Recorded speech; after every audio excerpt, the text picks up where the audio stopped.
Coach Hines, welcome to the Soccer Queens podcast. Thank you for having me. I'm blessed to be here.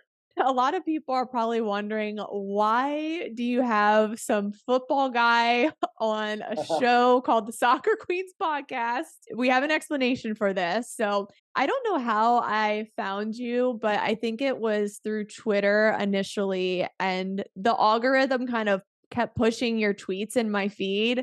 And they just kept really like motivating me and pumping me up. And you were talking about things like how you lead your football players and how you're growing them into strong men and men who serve others and who have purpose. And you talked a lot about your faith. And I was like, wow, I could really learn a lot from this coach for my female athletes, my teenage girls. So I decided to follow you. And I think I've been following you for a few years now. And I just love everything you're putting out there. So if you can just give a background of your coaching and what you're up to today and where you are.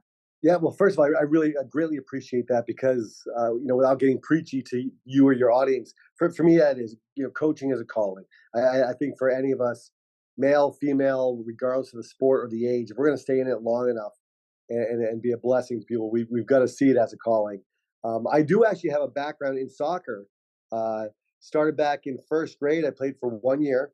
I remember being a fat little kid running around the field, just having the ball kicked everywhere but my direction, thinking to myself, this is way too much running for someone my size. So that was my one soccer experience. Yeah, so my coaching started way back when I was a junior in college in New Hampshire. Went to Plymouth State College, and one of my professors, I went to school for elementary education, and one of my professors knew I had a passion for working with children with special needs. And she said, hey, there's a middle school down the road that has a flag football team for special needs children, and they're looking for a volunteer coach. So prior to that, I grew up playing sports, played all the way through college. It was always a passion of mine, but I never thought about coaching until this one moment, and I pray I never forget this. There was a young woman, 5th or 6th grade, with Down syndrome. She and I were standing probably about 3 or 4 yards apart with a football, little miniature football, and I was tossing it to her, and she dropped it probably about 4 or 5 times. And when she finally caught it, that 5th or 6th time, her eyes just lit up. And I remember that feeling. I was like, oh, like for me, I was like, I want to do this. And I always knew I wanted to teach, but I was like, man, I can do both. Like I can combine the passion of football with teaching. So got into coaching, like I said, 26 plus years ago. And I was blessed because I think a lot of us, the more I talk to people, get involved in coaching, and sometimes we're blessed to coach with men or women who understand that it's a vehicle. It's a vehicle to help our student athletes become better at that sport, but more importantly, to excel in life and to have it carry over, not years down the road, but in the here and now, like to bless them now. And I was blessed to coach with a man who knew people and understood people and wanted to lead people and used football for that.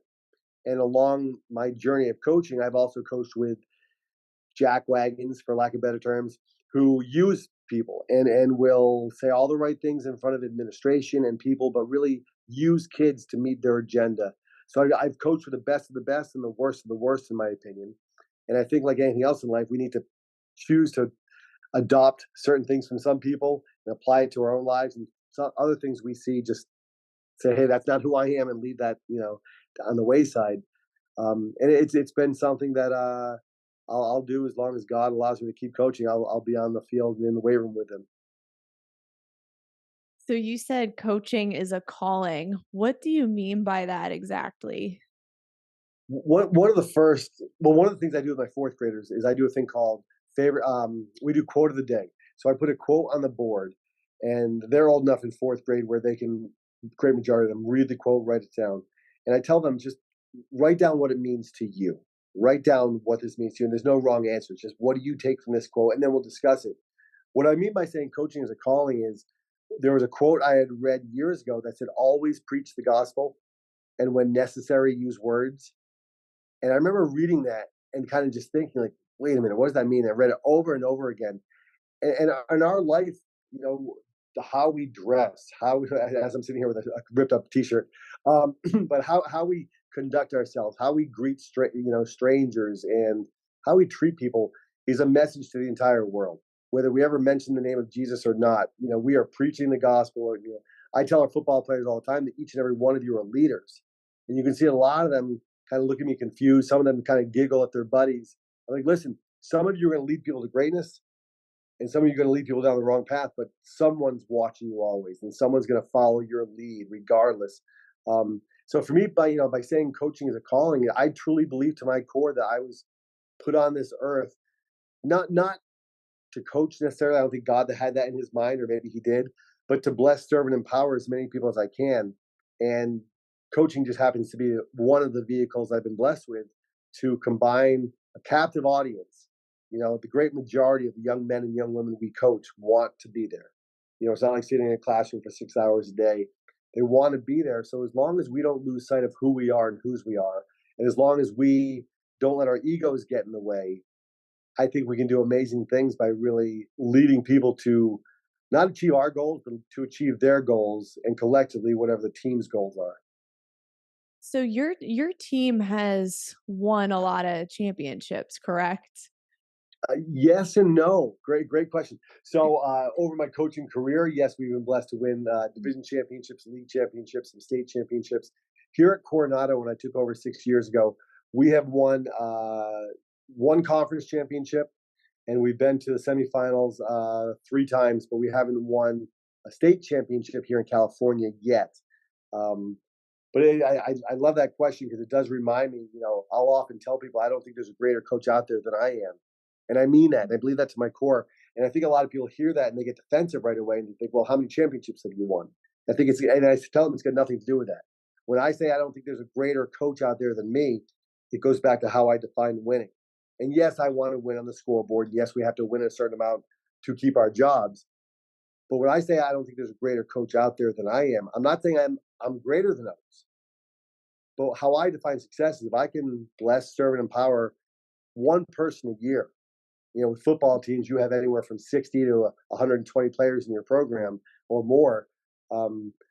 I've been blessed over the years to speak at young men's funerals. The heartbreaking, but the one young man that took his life back in New Hampshire, to get that email or text from former players that are getting married or having babies, and it's for me, the winning is secondary. Truly, the winning on the scoreboard to winning in life and helping them become academically eligible, helping them navigate through life. And you know this as well as I do, Coach. We're going to have, if we stay in this long enough, we're going to have people that come to us that don't feel comfortable enough going to mom and dad, whether they have that open relationship or not. But they're going to come to us and say, "Hey, Coach, I'm coming out of the closet," or "Hey, Coach, I'm suicidal," or "Hey, Coach, my parents are going through a divorce," or "Hey, Coach," whatever it is. And if we don't understand the importance of selflessly serving them first and foremost, they're not going to come to us with those conversations, and we're going to miss opportunities to not only help them grow, but in some cases save lives. I love that what you said there about if you can serve even just one person and really impact their life, it's a life worth living, and Yeah. that's really what coaching is all about. Yes, we are competitive and we want to win and the championships are great, but they're also very temporary, whereas that impact is just so much longer lasting through sport. So, how are you really teaching your athletes to really serve others and to just live this just amazing life and just to have more purpose? Because I don't know if you're seeing this within our culture, but with young people, they're being told, hey, like pursue the self and like self care this and self love that. And it's like, look, like self love is great. You should, love yourself and not like completely deprecate, but you should also think of others too. Have you been seeing this within the youth space? 100%. And I do, we're in a culture today where, like you said, I'm a self-made man or I'm a self-made woman. And I think God must just look down and just shake his head every time, like, you're not. You had a little bit of help, A Your lot of mama had people something. helped. Yeah, exactly. Yeah. um, and it's the same culture as the no days off and all that. It's all detrimental. And I think, and let me preface this by saying I've had a period in my life for 2 years where I thought I was depressed. It's just some personal things were going on in the coaching world and stuff, and really it ended up being a blessing, moving me into a new a completely new path in my life. But the reason I say that is I have two family members of mine who battled with depression, and it might be a battle their entire life. So I don't speak on this as an expert in any way, shape, or form, but it's near and dear to my heart because I have loved ones who I would die for that battle with this daily. I think when we focus on self and when we think we're self-made and we just think about all that, it's a dangerous trap of being absorbed, and having too much time on our hands and getting into our own headspace, of depression or anxiety. I think how I believe I help our players and our coaches to understand the importance of servant leadership is by example. And I know that's such a hell, yeah, by example. I start off every coaches meeting. We're blessed. I have 15 assistant coaches on our staff. Only 5 of us are paid, so the other 11 are full-time volunteers that dedicate almost as much time, in some cases as much time. And I tell them first and foremost, as the head coach of, I hate when I use the word my, as the head coach of our program, it is my job to serve you as assistant coaches. And we go into our first team meeting with our team. We introduce all the coaches to the players, and I remind them that I am the head coach, and all that means is I have a responsibility to serve every single player, coach, staff member, manager, trainer in our program. And I said and I tell them this often, the day that I think I'm more important because I have a certain title before my name is the day I need to hang up my whistle and get out of coaching. And I think, through the example is when I first became a head coach years ago in New Hampshire, I would interview assistant coaches and we would sit in our office and talk for about an hour or so about football. And I found out over the years, trial and error, that I ended up hiring a decent number of football-minded people who I wanted nothing to do with because they weren't selfless servant leaders who wanted to serve people. You can know everything about the game of soccer or football or baseball, but if you're not using that knowledge to better other human beings, this isn't the program for you. So what I do now is when I interview coaches, we don't talk football for the first half hour. That first time I want to interview them, I have them come into our office. I sit down with them, talk about life, ask them what they're most proud of, so things they're most, embarrassed of or challenges they've had. And if I get a good sense there, I will then ask them to come into the weight room. And the reason I do that is because I think everyone has the interview answers. Everyone says, I want to get back. I want to make a difference. Well, that may be true, but that looks very different to a lot of people.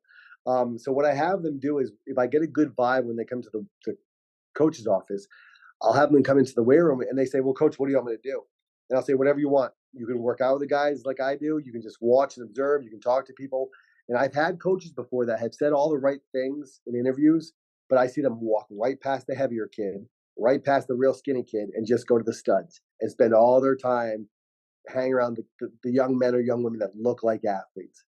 And I'm like, nope, that's not the person I want in our program. And that's the only reason I want to be a head coach. I want to be able to have the power to hand select the men and or women that I coach with that understand I don't care how much you know about football. Do you care and love people? And from there, I can help you become a great coach and teach how to tackle and throw the ball or whatever it may be.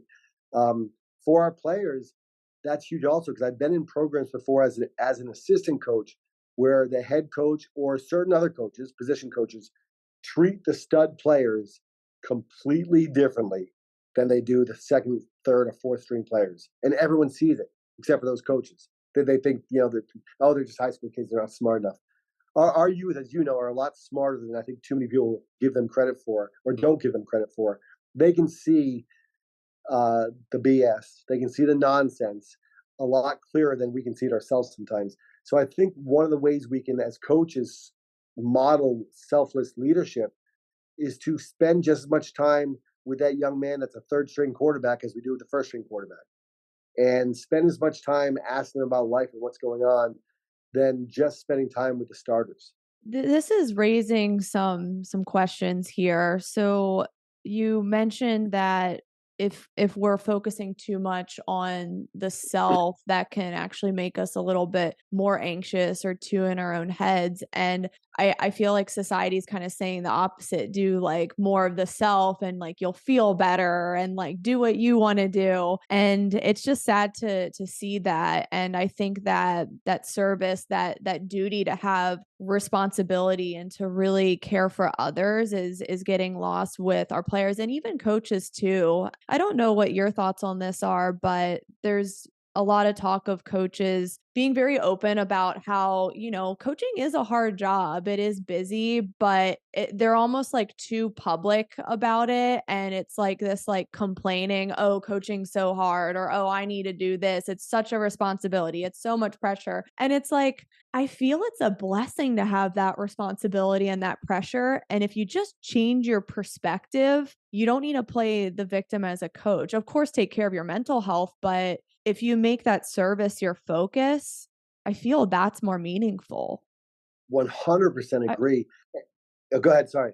yeah. I don't know. I'm just thinking out loud, but I've just been seeing that a lot, especially on Twitter. People complain, oh, coaches work too long hours. Oh, coaches do this. And I'm like, well, you signed up for this and like that's your duty. You are empowering the next generation. My gosh, what a blessing that is. Yeah, You exactly. could either be grumble or you could be grateful. Yep, exactly. I haven't heard that before. I love that. I teach elementary school full time. I've always taught first through fourth grade, and I've always coached high school football. And the reason I share that is because there are certain days throughout the summer, not many, but where I have nothing on my agenda. Maybe it's in most states they have it what they call it different things, but in California we call it a 2 week dead period. There's a 2 week period where as high school football coaches we cannot have contact with our players. They need the time off, and I love it. The players need the time off, coaches need time off. Um, but yeah, the same coaches that you mentioned that will complain about how busy we are and the sacrifices we make and make it all about us and the things that Right. I do. And, my family doesn't see me. Well, then you need to get out of coaching. I've coached with coaches that braggadociously talk about, hey, my family knows they're football widows during the season. And I'm looking like around for the hidden camera, like, wait, where's the punchline? Like, what are you doing? Like, and I've said before, we don't want to win championship rings and lose our wedding ring. One of the coaches, and obviously I won't mention his name. I'm sure he doesn't listen to any of my stuff that I'm unless he's looking to troll me. But I coached with him for a few years, and he would always brag about, yeah, hey, my family knows they don't see me during the season. I'm here all the time. And two things, I thought, well, wait a minute, if we're really trying to help raise better young men and young women, why not teach them what balance looks like? Teach them you can be great at several things in life and still have balance. Well, that coach is now divorced, and I'm not happy about that. I don't wish that upon anyone. Um, but he got what he preached. He preached about his family were football widows, and now he's divorced. I also think it's another blessing of being a head coach is we never meet on Sundays. Now I know every program does that differently, and I'm not judging the ones that do. But as much as our families do sacrifice us being coaches, we need to make sure they know they still come first. So for my family and I, for our staff, we don't meet on Sundays ever. For our off-season training, we train 3 days a week in the off-season for 2 hours. So the young men and young women, we have 3 young women in our program, so they can still be high school kids and have fun and be with their boyfriends or girlfriends or surf or skateboard or just play video games, whatever it is. I think we need to, as coaches, understand. We preach all the time, hey, your playing days are going to come to an end. Well, let's slow down and look at that. If we know for a fact that their playing days, whether they go to college to play or not, or professional sports, if we know that their playing days are going to come to an end, why not make part of our mission helping them to thrive off the field, off the court, off the rink, whatever it is? Teach that now. Because so often, you know, you've heard the saying, sports build character. No, they don't. I've coached on staffs where all they do is tear people down and tear into people when they make a mistake. Sports build character when coaches intentionally teach character and model character. Sports don't build a balanced lifestyle at all unless coaches model that balanced lifestyle. So yeah, I do. I think we can complain about the responsibilities we have, or as you mentioned, Coach, look at the blessing and say, "Thank you, God, for the opportunity to go out." How many people have said to you, I'm sure over the years, I know they said to me often, "I wish I could do what you do." And Yeah. I'm like, "Well, what do you mean?" "Well, teach and coach or coach make a difference." I'm like, "You can." "Well," and then it usually comes down to, "Well, I wouldn't make as much money. I wouldn't be able to have a vacation home, or I wouldn't be, and there are sacrifices. But I sit before you here today. I feel like one of the richest people I know, and I mean that to my core. And most people I know make more money than me. It's good. It's for me. It's a work-life balance. I love coaching. I also love my wife and kids and grandkids. I love teaching. I can go on and on about that, but we need to teach and model balance. I really like that word balance. I also have been like toying with the idea of like work life integration and like getting your family involved in what you're doing. And I'm sure you have a very supportive wife. My husband and I were each other's biggest fans, and we go to each other's like workspaces, and it's just become a part of the whole lifestyle. But of course, like you said, like on Sundays, that's your boundary, and that's totally fine. But then, Monday through Thursday or Monday through Friday, then it's go time. Like you're giving your all to your athletes, and it is important that your family understands that and supports that too. And that's good to teach to the young men that you're working with. Absolutely. And one of the things, we had a young man that came back today. He's currently in the Navy, but I saw him on the 4th of July, and he said, asked me to come by and work out. I said, yeah, Dean, I'd love to have you come by if you want to talk to the team. And he looked at me. He's like, well, coach, I was never a starter. I said, I don't care. I said, there's something you can just share with the team. And when he came in this morning, right before he spoke, I said, Dina, can I introduce you and say a few words? He's like, absolutely. So I said, how long have you played with Dino? And the current seniors have played with him when they were freshmen when he was a senior. And I said, Dean was never a starter for us. He was never a great football player, but he was one of the best football players I ever coached. And the kids looked at me. I said, it comes down to selflessness. He showed up to everything. He worked his tail off. He was always pushing his teammates. I said, we're not going to start our best players. We're going to start our best for the team. And that's a different thing. You might be the best athlete in the field, but if you are not a team first player, you may not be starting until you understand your role in that team. I also think there's power and beauty in being where your feet are. So my wife does. She comes. We go out to eat every during the football season. After every home game, not the whole team, but the great majority of us go to a local restaurant and watch the local news and watch the highlights. And sometimes it's great and we're celebrating, and sometimes we know the outcome. We lost bad, and we can sit there and watch the highlights of us losing. But my wife is there for those. But when I say be where your feet are, she knows that when I go home at night, I'm 100% hers, and she's 100% mine, and we are where our feet are. And if there's some film I've got to watch or phone calls I need to take care of, she respects that and understands that, just as I do with her work. But she knows that she doesn't take a back seat to anyone.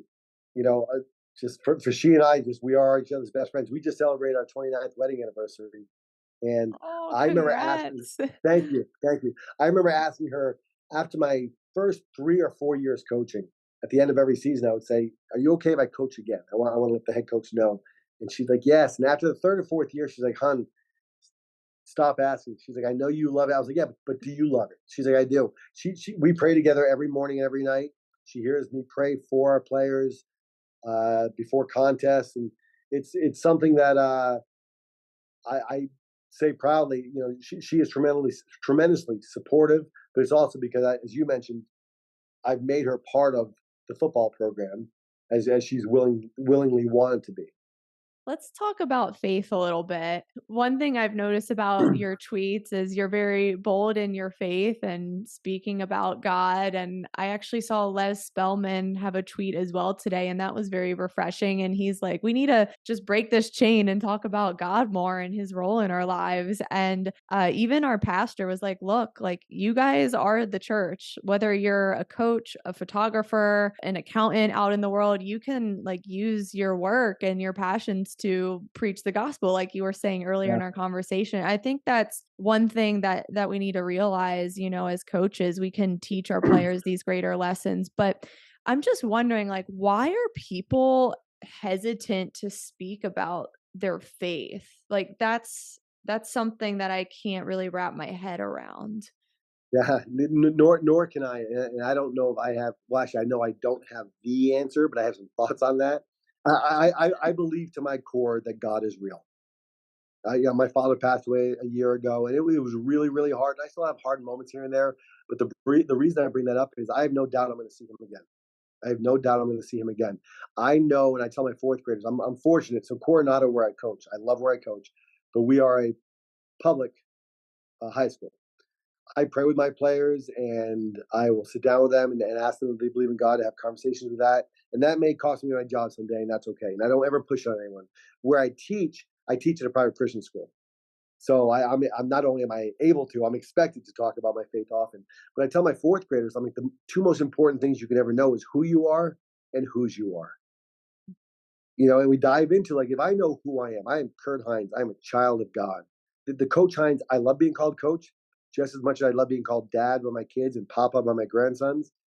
But that's not who I am. That's part of who I am. If I know whose I am and I understand and believe that God exists, I have to understand the devil exists. And I think people are afraid because when you look at society, and I won't get political on your show, or I'm not really political anyways, but you don't see a lot of people, nor do I want them to. Let me start with this.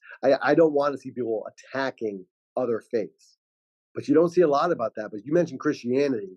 There's going to be trolls. There's going to be people that come after you all the time. Why? Because God's real. And what does the devil hate? The devil hates when people start to understand who they are and whose they are. So I think there's a lot of fear of, hey, I got to stay in my lane, so to speak. I can't tell you the number of times when I first shared a video or two, and I'm talking 4 or 5 years ago, and I mentioned something about my faith. I wish I were kidding when I said there were dozens of people, usually private messages because they didn't want to say Yeah. it publicly. They would say, hey, coach, like your stuff, but stay in your lane. Coach, like your stuff, but stick to football. And I'm like, and I don't block people. I don't go into Twitter fights with them. I just smile and I think they don't know who I am. They just don't understand what's important to me. I'm not looking to lose my job, but if I lose my job because I'm sharing the gospel and I'm doing it not to be preachy, but to try to save a life or change a life or help a life, then that's okay. And I'm going to trust that God will open some door somewhere else. Um, yeah, I think you mentioned Les Spellman, and I love that you are connected with him. I don't know if he's originally from San Diego, but I know he lives out here often. I've only met him in person twice, but seems like a tremendous wealth of knowledge in what he does in his field. But I think what a beautiful place the world would be if most of us stopped identifying ourselves as just, I'm using air quotes, just a soccer coach or just a football coach. I'm a Christian, and I happen to be blessed with a platform to teach and coach. And I think there's a lot of power to that. I've had young men before that have come to me and said they don't believe in Jesus, they don't believe in God, and I don't treat or love them any differently. But I just pray for them a little bit more, and not pray for them because I'm any better, but just pray that at some point God will reveal Himself to them in some way. But we all need Jesus. And I will share this too. I have 4 children, 3 daughters and 1 son. I don't think they really listen to my podcast often. They hear me talk enough in real life. And I won't give too many details here, but something tragic years ago happened to one of our children. Is the parent's worst nightmare. I want to say father's parent, mom or dad's worst nightmare happened to one of our kids. They survived it. They've grown from it. There's still trauma from that. Because of what happened, that this particular child of mine wants nothing to do with Jesus. And I understand that because what happened to her was done by someone in a position of power or authority with a church. It was a horrific thing. I don't fault her for that. I believe that God knows more than I do about that situation.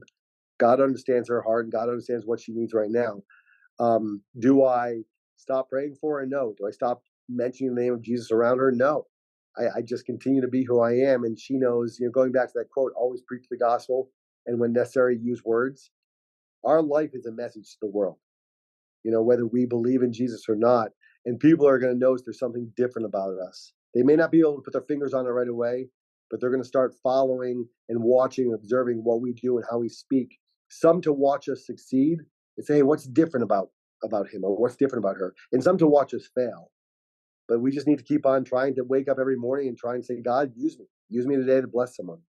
I like that you said that God has to reveal Himself to people. I think when people are, pushy to others and they're like, you need to be a Christian or you need to do this or you need to pray, it's just so forced, and everyone is on that journey to discover Him on their own. And one day I will share my testimony, but that's just how it happens. You deny for so long and you just go astray, and then all of a sudden you're just whoa, what was I doing? And it's an unexplainable event, but then your life is totally transformed and you realize what you're called to do, and that's to serve. And that's what coaching's about. That's what sports are about. It's about serving and being selfless and empowering others. And I think this just really ties into everything that we talked about today in this conversation. Yeah. Well, I'm going to look forward to that video because I often think about it. Maybe not a video, but you said you're going to post something about your faith. I I often think I'm an optimist to the core. I just things could always be worse. We're blessed. Every day is a blessing, even on the bad days. Um, and I think about it. What's the last video I posted? I can think back to what it was. What if God told you, hey, you got one more message to share with the world? Mine would not be about the sport of football, and I love football. It would not be about the last meal I had, and I love food. And I think all too often we do think, I'm 51 now. That's when you should have acted shocked. You thought I was 20. But God willing, I'll be here for another 50 years. If I'm able to buy all that. I have one of my assistant coaches is 77 this December. Our staff ranges from 22 to 76. But my dad made it to 81. He battled leukemia for better part of 11 years. My mom she's alive and kicking. I shouldn't say kicking. She's in a wheelchair. She's not kicking anyone, but she's still around. The point is, the last message I had with my father, last time I saw him, he had flown out with my mom for one of our children's weddings. I remember hugging him before he got in the plane, saying, "Love you. I'll talk to you soon." Never talked to him again. And I'm okay with that because the last message I had with him was a hug and I love you. From me to him, from him to me. I want to make sure that my last day in this earth, whenever God decides to take me home, I didn't say I have this great video, but I want to wait till I have a few more followers. I want to wait till I have a few more, and I will share this. I'm not proud of this, but about 4 years ago or so, when I was about to post a video on any platform, Twitter, Instagram, I'm really not proud of this, but I would watch the video 3 or 4 times and think, all right, is this going to get a lot of likes? And I hate them admitting that, and that's full transparency. I was worried about that. And then it got to a point where I was like, you know what? Just through growth and maturity, I was like, I don't care. If it blesses one person, then it's meant to be shared. So when my father passed away, and I'll make this quick, you may have seen this video or not, but I remember sitting on the couch in my bedroom upstairs. My wife had gone to work. It was summertime, so I had the day off. And I remember just posting a video, and I was sobbing, just snot bubbles, veins popping. And I remember saying, and I'm paraphrasing, like, I don't even know why I'm doing this video. Maybe it's for my own therapy or my own healing, whatever. And just talked about my dad. It ended up getting like 250 retweets. I got hundreds, literally hundreds of private messages across all the different platforms. One of the best ones, Coach, was this woman. I still don't remember her name. She messaged me on Twitter saying, and I'm paraphrasing, but saying, Coach, my husband and I got into a fight with our son, our adult son, hadn't talked to him for like 3 or 4 years. We just shared your video and he called us. For me, I was like, I remember crying at the moment when she sent that message. I was like, thank you, God. Like through my pain, God was still able to be like, listen, I can use your pain. Like, don't give up. I can still use your pain to help someone else. So I think, and going back to my daughter that went through this horrific thing. It was it happened to her. It happened to her. So it's much harder on her. But it was my biggest nightmare as a father, and it came true. And you know what? God is still great. Because through that trial, there are a lot of things that happened around and after and since that I look at that and look, all right, God, I get it. I don't like it, but I get it, and I see the beauty in it. So I think more and more people need to share our faith openly, understanding that I heard once, you can't say the wrong thing to the right person. In other words, if they love you, they're going to love you no matter what. And you can't say the right thing to the wrong person. If someone's not ready to hear the gospel, they're not going to hear it. But if you put your message out there and you share your faith, it could be that one thing that someone needs to hear. Because as a soccer coach, there's probably a lot of amazing men and women soccer coaches that might see my stuff and keep going, oh, there's another dumb jock football player or football coach. Because the fact I love everything about football, but it is overpopulated with Neanderthal style of, hey, we're just tough men, and just it's not about relationships, just X's and O's and all that nonsense. And there might be someone that needs to see your video, to see a woman that, like, wait a minute, I've watched your stuff for years, that could just, and I'm not putting pressure on you, but it could just forever change their life. I agree. And I think this conversation will impact many people. And I think a lot of soccer coaches listening are going to be like, wow, I've never thought about this before, or I've never seen the tie with the gospel and sports and what I'm doing for my athletes and how I'm impacting the next generation. So yeah, I just pray that it impacts everyone listening. And I do want everyone to follow up with you and all the amazing content you're putting out on Twitter. So where can everyone find you? I appreciate you. All the platforms. It's Coach Kurt Hines, KurtHines. I'm actually even on TikTok. I don't dance ever. I should never dance. I would lose a lot of followers. I would go down to like maybe 2 followers. My wife and my mom. But yeah, they can contact me in there, and I do. I think I know a lot of people hate social media. Some people love it. I think it's a tremendous, tremendous opportunity to connect in situations like this with people that we would have otherwise never known or spoken to each other. And so, yeah, anyone that does listen to this and follow me, I'd love to connect with them and just talk and help out in any way I can. Awesome. So, everyone listening, be sure to follow up with Coach Hines, and I will see you guys on the next episode.